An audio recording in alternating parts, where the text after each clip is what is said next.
really glad that you're here, Kak Eda. Thank you so much. Thank you, Hannah. It's Hannah, right? Yeah, thank you, Hannah.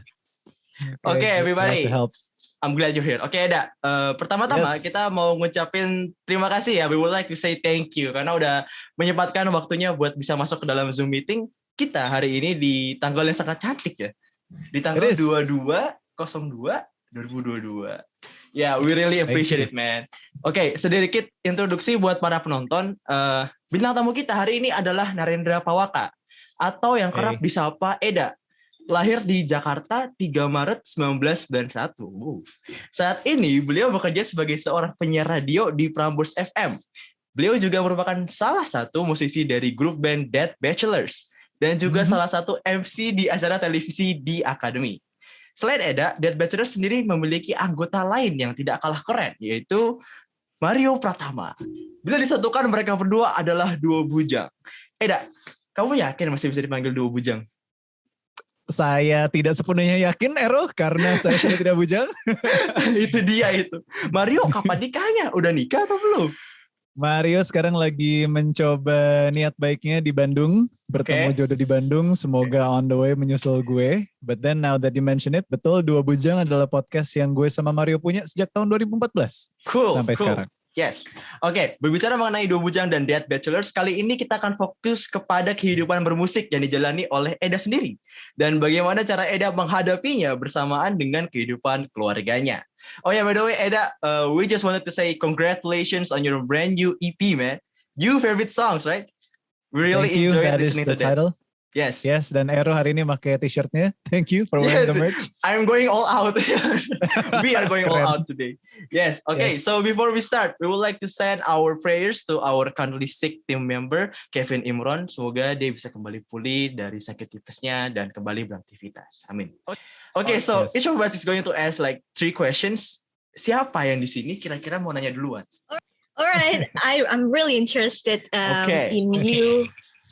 Karir Kak Eda nih di bidang radio dan juga agak-agak menyerempet ke musik gitu ya, Kak, bikin band and stuff. Nah, aku pengen tahu nih sebenarnya pekerjaan di Radio Prambors itu kan bisa dibilang cukup menjanjikan, at least buat anak-anak seperti aku yang ngeliatnya itu cukup menjanjikan. Lalu kenapa Kakak memilih untuk berkarir di bidang musik juga? Apakah ini sebenarnya sudah impian Kakak sejak dahulu, kayak cita-cita dari kecil gitu, atau Kakak emang ingin selalu mengeksplorasi hal-hal baru? Nice question, thank you Hannah. Siapa bilang menjanjikan gitu? Enggak menjanjikan kok. Enggak, jadi memang bekerja sebagai penyiar radio itu butuh proses ya. Jadi gue itu udah siaran dari tahun 2010 sampai sekarang 2022 ya, udah 12 tahun. Memang prosesnya menjadi penyiar newbie, waktu itu gue mulai di Radio Mustang by the way, di 88,0 FM. Itu dari yang gajinya cuma 50.000 per jam siaran, sampai sekarang ya alhamdulillah ya, gajinya bisa dipakai untuk jalan-jalan gitu ke luar negeri, cuman ya lagi nggak bisa. Tapi benar, menjanjikan itu karena prosesnya sebenarnya. Dan kenapa gue dari siaran itu masih pengen explore ke musik. Jadi sebenarnya plot twistnya adalah, sebenarnya Hana, gue itu bermusik dulu, baru menjadi penyiar radio. Jadi dulu waktu di Mustang, itu sebelum gue masuk, gara-gara gue punya band, waktu itu nanti kalian juga akan mention, barengan sama Pamungkas, namanya dia adalah gitaris gue, nama band gue itu Potenzio. Nah Potenzio itu lagi ngerilis album, kita lagi mencari sebuah single, makanya kita mengundang semua music director di Jakarta. Nah gue ketemulah nih sama music director namanya Mas Gilang dari Mustang FM. Terus Mas Gilang nyamperin manajer gue yang saat itu adalah ibu gue, Ibu Ayu Diapasya. Kemudian, mau nggak kata Mas Gilang, anak ibu mau nggak siaran di Mustang gitu. Dan kebetulan gue sudah menyimpan mimpi untuk menjadi penyiar radio itu sejak SMP Hana. Jadi kayak gayung bersambut ya, langsung aja gue, yaudah mau, akhirnya ngikutin 3 bulan training, dan siaran dari 2010 sampai sekarang. Gitu sih, Hana. Oh, berarti dulu emang sempat musik dulu, malahan terus lanjut ke radio ya, Kak. Nah, terus gimana sih, Kak? Ada gak sih kayak tantangan-tantangan yang berkesan gitu pas momen-momen masih di radio, terutama ya kalau misalkan aku tuh masih keponya di sekitar radio Prambors nih Kak. Kapan sih Kakak ngerasa kayak this is it, I'm wanting to do this all my life gitu. What do you think about it? Okay, nice question again. Ini baru 1 bulan gue rasain sebenarnya Hana. Turning point di mana gue tuh nggak bisa hidup tanpa siaran radio gitu ya, let's say. Itu gue rasain ketika, jadi gue udah 3 tahun siaran malam di Prambors, nama acaranya Night Shift, itu dari Senin sampai Jumat, dari jam 8 sampai jam 12 malam. Nah selama 3 tahun, gue siaran sama partner gue, sama drummer gue di band, dia adalah Mario yang tadi Ero sempat sebut. Jadi 3 tahun nih Hana, aku siaran sama Mario, kemudian di akhir tahun 2021, Mario sempat bikin gue kaget. Dia sempat curhat ke gue kalau, bro Eds kayaknya gue pengen cabut dari Prambors nih gitu. Pengen serius di Bandung. Gue yang kayak, aduh bro, masa sih lo mau ninggalin Prambors gitu, lagi enak-enaknya siaran, baru dapet iramanya 3 tahun bareng gitu. Terus dia mau ninggalin gue gitu kan. Sedih juga sih, but then gue respect karena dia ada niat baik di Bandung. Yaitu ya pengen menikah lah di sana, pengen menata kehidupannya. Nah, itu adalah momen sebulan yang lalu, akhirnya gue udah siaran sendiri sekarang, itu adalah momen dimana gue berkaca lagi, wah memang ternyata gue gak bisa hidup ya tanpa siaran gitu. Karena ternyata memang apapun kondisinya, mau pandemi, mau gue kehilangan partner, saat gue siaran, disitulah I'm in the state of my most true happiness gitu. Jadi sudah teruji ya, ketika siaran tuh gue happy dan sehat. Gitu sih yang merasa. Dan menjawab pertanyaan Hana kalau kenapa sih masih terus siaran sampai sekarang gitu. Oh my God, that's such an honest answer for you. Because kalau misalkan melakukan apa yang benar-benar kita suka tuh emang berat gitu ya Kak. Ngelepasnya jadi kayak, ya kayaknya udah ini nih yang ditakdirkan buat gue. Dan emang enjoy gitu ngelakuinnya tuh, jadi apa ya, kenikmatan tersendiri buat kita kan setiap waktunya gitu. Yes, jadi aku percaya banget sama quotes of the day yang suka muncul ya di internet, kalau when you love the things that you do, every day it doesn't feel like working anymore. Ya kayak gini gue ngobrol sama lo, gak berasa kerja aja, kayak ngobrol aja, kenalan sama anak-anak UNJ sekarang. Ajarannya Bu Vera. Hai. Oh, that's so sweet. Thank you Kak Eda. You're welcome. You're really such a sweet person. Thank you. I'm humbled. Halo Kak Eda, salam kenal. Hai. Jadi aku di sini pengen nanya, kan tadi udah ditanya sama Hana ya tentang kayak Kak Eda juga jawab tentang perjuangan udah 10 tahun di dunia radio juga. Nah aku tuh mau tanya dong Kak, nih before afternya Kakak nih dulu di masa lalu sama sekarang. Nah ada nggak sih Kak perbedaan lifestyle Kakak gitu Kak? Misalkan dari kayak entertainment yang memiliki pola makan, pola tidur yang kayaknya nggak sehat gitu kan, makan Indomie atau mungkin kayak 24 jam sehari gitu Kak. Bisa diceritain gak Kak gimana? Oke, ini lebih ke dunia entertainment, kok bisa ya pola hidup, pola makannya tuh kayaknya bener gitu kalau kalian lihat. Oke, truthfully said, gue itu sudah melakukan pola makan yang benar, terus hidup yang benar itu semenjak kuliah. Jadi Kinanta, dulu tuh aku kan anak musik ya, aku anak musik UPH itu aku semester 2000, aku tahun 2000 berapa ya gue kuliah ya? 2007 itu masuk. Nah, gue ngerasa waktu itu, wah, gue pengen jadi anak musik yang sukses nih gitu. Karena ngelihat teman-teman gue yang udah di semester 1 sama 2 aja itu udah nyerah, atau yang lain punya side job musik. Jadi kalau anak musik tuh biasanya kalau udah banyak side jobnya, dia udah ngeband di mana-mana, itu kuliahnya berhenti. Nah dari situ gue berkaca, oke, gue pengen jadi pemusik yang terpelajar, yang pola hidupnya bener. Jadilah itu di semester 2 dan 3 itu termasuk turning point dalam hidup gue. Saat itu umur gue berapa ya? Waktu itu umur gue 19. Karena masuk kuliah itu umur 16. Gue di situ kayak, oke, gue pengen makan yang benar, tidur yang benar. Karena kelas pagi jam 6:30, kalau gue tidurnya jam 4, itu nggak akan benar, kerjaan nggak akan masuk. Maksudnya ilmu nggak akan masuk. Jadi semenjak itu, dari umur 19, gue udah kuliah, plus dipercayain jadi penyiar, plus juga setiap Jumat manggung di kafe-kafe sama PTZ waktu itu mau nggak mau hidup gue harus bener dan jauh dari yang namanya, sorry to say, rokok, alkohol, minum-minuman. Itu gue safe to say gak pernah ngerokok sampai detik ini dan gak mau. Itu dulu sih.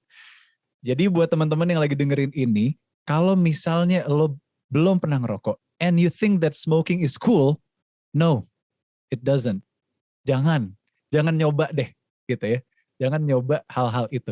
Gitu sih, Kinanta. Jadi basically dari diri lo sendiri harus ada kemauan yang kuat untuk melakukan pola hidup yang sehat.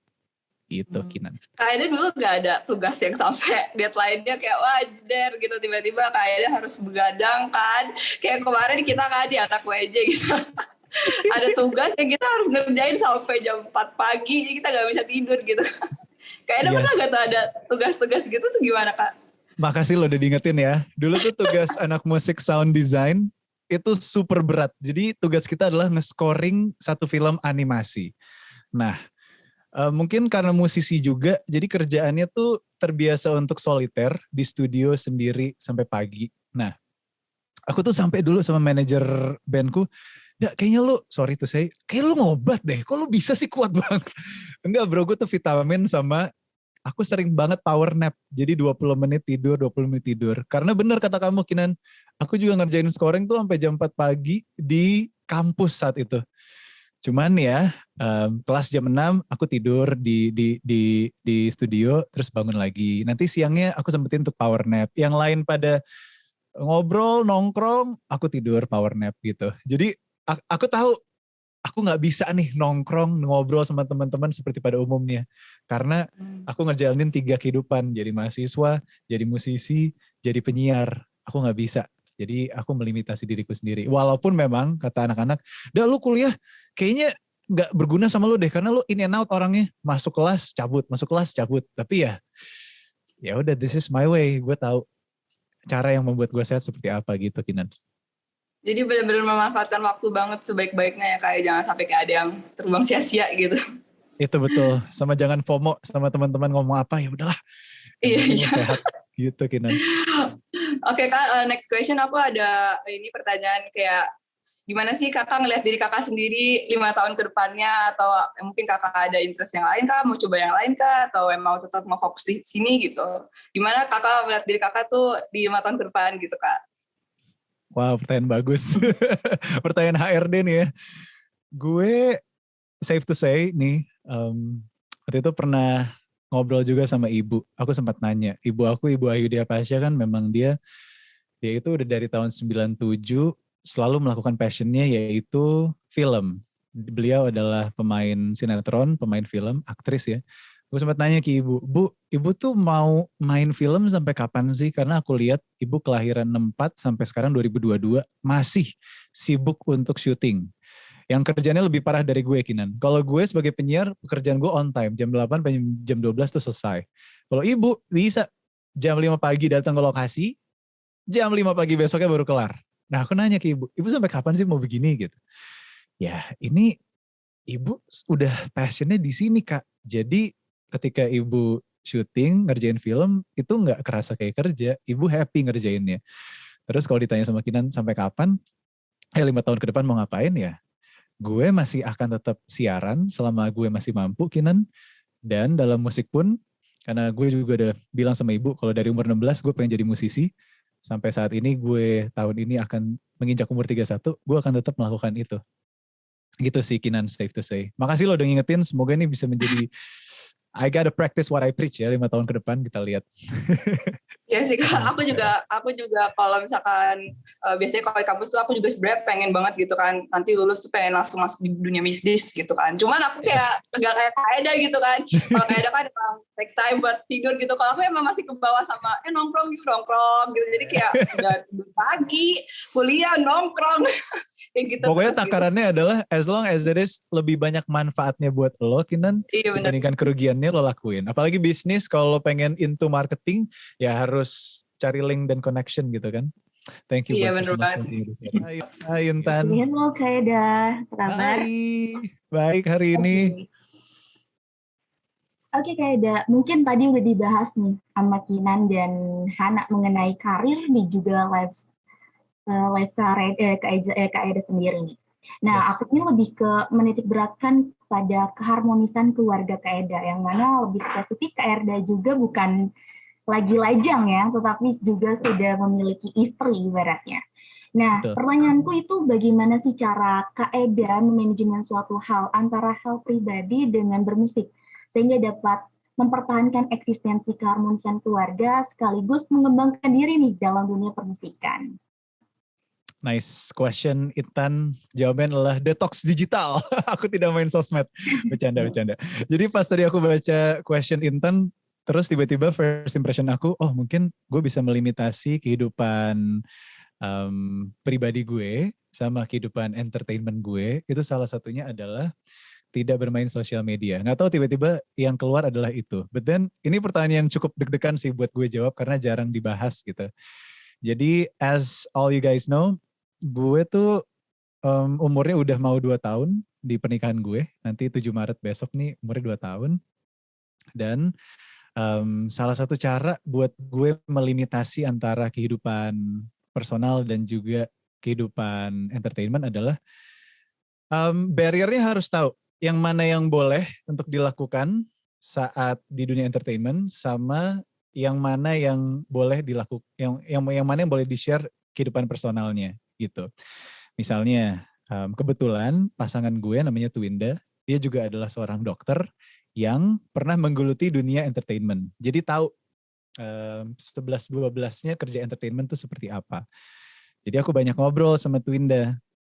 Walaupun nggak pernah secara literal gue ngebahas kalau yang ini boleh nggak untuk ditunjukin di sosmed, yang ini boleh nggak. Cuman ya kita udah tahu aja batasan yang mana yang boleh, mana yang enggak. Nah mungkin buat, nggak tahu ya, teman-teman nanti yang punya misalnya pacarnya entertainer dan lo bukan, nah itu harus disatukan tuh obrolannya yang mana yang boleh, yang mana yang enggak. Do's and don'ts-nya harus jelas gitu sih, Intan. Makasih lo udah nanya tentang ini. Ini pertanyaan serius. Oke, baik. Berarti seperti yang kita tahu juga ya Kak, bahwasanya istri Kak Reza juga merupakan suatu salah satu orang yang terkenal juga ya Kak. Nah, cara Kakak untuk manajemen itu salah satunya itu mendetoks media sosial, karena pada dasarnya urusan pribadi maupun urusan umum lainnya itu tidak dapat disatukan gitu loh. Harus ada memilah antara satu dengan yang lainnya. Oke Kak. Organisasian keluarga nih Kak, ketika ada suatu momen di mana kakak ini ditempatkan di tempat yang sangat diperlukan, tetapi di satu titik kakak itu memiliki tuntutan untuk bekerja seperti siaran maupun dunia musik. Bagaimana sih cara kakak mengatasi hal tersebut? Karena kan pada dasarnya keluarga merupakan tanggung jawab kakak sendiri, tetapi pekerjaan kakak adalah penunjang finansial dalam kehidupan kakak sendiri. Nah, itu solusi yang terbaik dari kakak itu gimana sih, Kak? Oke, jadi kalau misalnya dadakan nih ya, ada di suatu acara keluarga, let's say, tapi aku harus cabut untuk, dadakan harus siaran, gantiin penyiar. Atau tiba-tiba Sabtu Minggunya itu yang mestinya hari keluarga, cuman dipakai untuk manggung, untuk acara-acara virtual, misalnya kayak gitu ya, Intan ya. That is a very nice question sebenarnya. Jadi, dulu waktu sebelum gue menikah sama Twinda, itu kita sempat ngobrol. Karena memang kerjaannya dia kan dokter. Nanti gimana kalau misalnya aku nih, kata Twinda, aku ngambil spesialis. Let's say spesialisnya jantung. Ada panggilan tiba-tiba dadakan operasi gitu. What would you do? Eda, satu Twinda nanya. Ya, karena memang itu udah tuntutan pekerjaan. Jadi Sabtu Minggu kalau misalnya kamu tiba-tiba ada panggilan operasi ataupun yang kebutuhan secara kedokteran, ya aku harus ikhlaskan gitu. Nah, untungnya aku juga punya partner Twinda yang seperti itu. Jadi kita tuh udah tahu kalau di momen-momen yang diperlukan untuk bekerja, untuk ibaratnya mengais duit nih. Karena tadi kan kamu nanya tentang finansial juga ya. Itu ya udah kerja aja.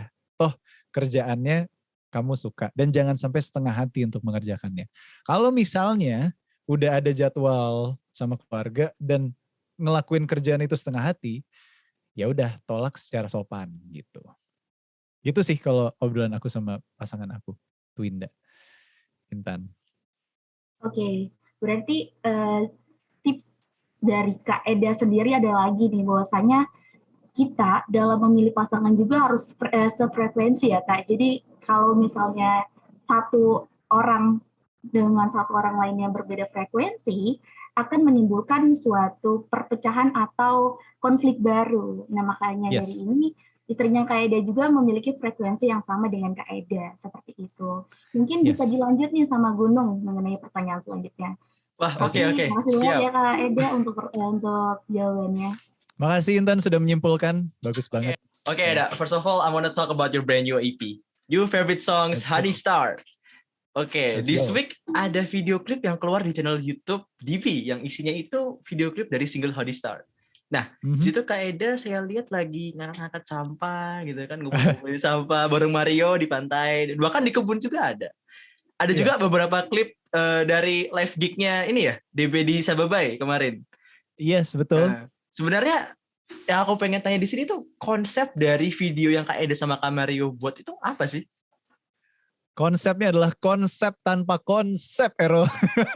Sorry ya, kalau ekspektasi udah tinggi, tapi ternyata gue jatohin.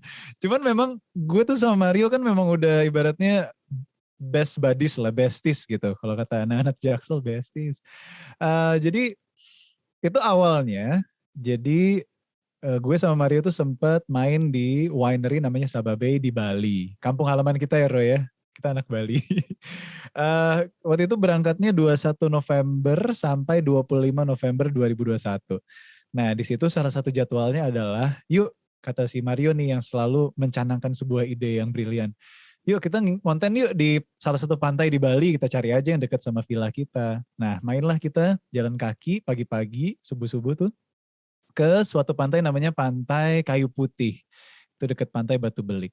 Nah, pagi-pagi ngelihat kondisi pantai di situ, kita berdua be like, ya ampun, ini Bali aja yang pariwisatanya lagi ditutup ibaratnya, nggak banyak orang luar negeri yang bisa datang. Cuman kok sampahnya ya luar biasa banyak di Pantai Batu Belik itu. Nah, akhirnya gue sama Mario, kita beres-beres sampah dulu yuk. Sama kita pengen tahu sampah-sampah di Pantai Batu Belik ini ada apa aja. Itu yang dari celengan, dari pakaian dalam, dari plastik-plastik sih yang paling banyak. Itu gue sedih banget sih. Terus Mario tiba-tiba, kita bikin video klip yuk di sini. Video klip sampah gimana. Terus ya udah, akhirnya literally namanya adalah video klip sampah. Bisa dicek di YouTube channel Dead Bachelors. Itu ada gue sama Mario yang lagi buang-buangin sampah di Pantai Batu Belik. Ya miris aja gitu, maksudnya sebagai manusia kayaknya itulah hal yang paling sederhana yang bisa kita lakukan ya, buang sampah pada tempatnya. Cuman kadang-kadang kita masih belum melakukan itu, jadi yang nonton ya sebagai pengingat aja tanpa ada message yang berat gitu sih, Ro. Wah, berarti ini bener-bener impromptu banget ya, bener-bener. Yuk kita buat video, sekalian kita lagi ngambil-ngambil sampah di sini, kita buat video, kali-kali semua orang bisa tahu gitu loh. Kalau sampah yang gini kan mengotori tempat-tempat yang sangat indah seperti Bali itu, gitu. Yes, betul. Okay, next question. We only have 8 minutes left. Oh my God. Okay, speaking about music, I have information that you baru-baru ini itu kontakan lagi sama Pamungkas, your old buddy Promotensio. Yep. Now, I know you and him got history, tapi pertanyaan di sini tuh kenapa baru sekarang? Kenapa baru pas Pamungkas naik daun, lo baru kontakan lagi sama dia? Kenapa nggak dari dulu, awal-awal, kalian pas lagi buat bandnya misalnya? Atau ya pas second album maybe? Apakah Eda lihat ini sebagai opportunity untuk istilahnya memanfaatkan nama Pamungkas yang lagi naik daun buat Dead Bachelors biar naik daun juga? Karena gue lihatnya di sini, kayak Eda, it's like you guys were riding like a hype train or something. Okay. Nice, hype train is the word. Betul lah, Bro, panjat sosial dong, Bro. Enggak. Gue bercanda. Jadi sebenarnya plot twistnya lagi adalah gue tuh tipe orang yang kalau udah mantanan sama seorang, ya when you're in a band terus lo putus, pasti sedih, pasti heartbroken, dan kalau gue tipe yang oke, gue sama mantan gue nggak kontak-kontakan lagi, bahkan sama mantan gue yang benar-benar dulu adalah mantan pacar, itu gue gak kontakkan lagi. Nah sama halnya sama Pamungkas, jadi yang kontak itu adalah sebenarnya Mario. Tiba-tiba at some point, Mario sama Pamungkas lagi di Bali, barengan nih. Mario waktu itu lagi take drum untuk album New Favorite Songs, Pamungkas juga lagi di sana. Pamungkas juga lagi mengalami trouble tentang kesendiriannya dia itu. Dia merasa, gue kok dalam hidup ternyata sendiri banget ya, padahal gue punya banyak followers, gue punya banyak listener, tapi gue tetap masih sendiri gitu. Nah, tiba-tiba ada satu demo judulnya Two Bottles of Wine ini, dan Mario kasih dengar ke Pamungkas saat itu di Bali. Terus Pamungkas yang kayak, wah anjir ini lagu. Padahal baru masuk ke verse 1, baru Two Bottles of Wine, baru gitu Pamungkas langsung, dia langsung kayak mind blown. Dan dia langsung, gue boleh gak sih jump in ke proyek ini, apapun deh yang bisa gue bantu untuk lagu ini, dia bilang gitu.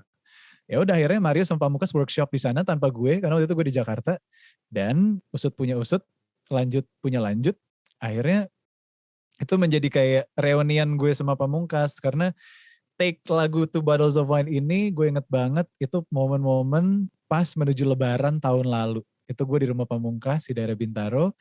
Satu malam itu benar-benar kayak lirik Two Bottles of Wine. Tonight is the night. Dimana gue sama Mario sama Pamungkas benar-benar reunite. Ya gue sama Pamungkas sih ya. 10 tahun gak ngobrol. Akhirnya ngobrol dari maghrib sampai mau subuh. Gitu loh. Wow, that's amazing. Jadi aslinya bukan karena panjat sosial ya, aslinya gara-gara emang itu Mario. juga. Oh itu juga, itu termasuk. Oke. Nyatet nih, gue nyatet nih sekarang. Oke. Jadi emang gara-gara Mario emang ketemu yang ngajak Pamungkas. Oh ini ada lagu nih, terus kayak si Pamungkas suka. By the way, Eda nih manggil Pamungkas tuh dulu siapa sih? Kan kalau kita manggilnya Pam. Kalau Pamungkas panggilnya Ki. Aku pernah denger Eda ngambilnya Ki. Mungkin iya, panggilan kecil dia tuh Iki dulu. Karena gue waktu di Potenzio, gue udah SMP, dan gue punya gitaris SD bro, namanya si Rizky Pamungkas ini. I see. Gue manggil dia Iki gitu. Oke, to the last question, okay? We only got 4 minutes left. Okay, Eda, why did you do all this work? Karena gue lihat tuh 3 tahun di Dead Bachelors, dan lu masih dibilang underrated heroes. Bahkan di Spotify lu sekarang nih ya, kalau Spotify lu sekarang nih, itu monthly listeners-nya itu masih di bawah 100,000. Kenapa lu nggak main aman aja di Prambors jadi penyiar? Ngapain lu main yang fluktuatif kayak jadi musisi gini? Apa sih yang membuat lu terus berkarya bersama Mario nih sampai 3 tahun belakangan ini gitu? Because I love doing what I love, Ero. And I found that Mario, me and Mario juga, dia juga salah satu orang yang memang passionnya dulu sebenarnya di bermusik. Bahkan sebelum pamit siaran dari Prambors, Mario sempat bilang, bro Eds, ini kan gue akan pindah kota ke Bandung, yang tadi gue udah 10 tahun ngerantau di Jakarta, akhirnya gue harus balik lagi. Gue udah ninggalin siaran, gue udah ninggalin kota Jakarta, cuman gue gak mau ninggalin band. Jadi ya gue sama Mario masih terus berkarya di Dead Bachelors nih. Dan kenapa gue ngelakuin ini semua ya karena gue gak tahu lagi mau ngapain.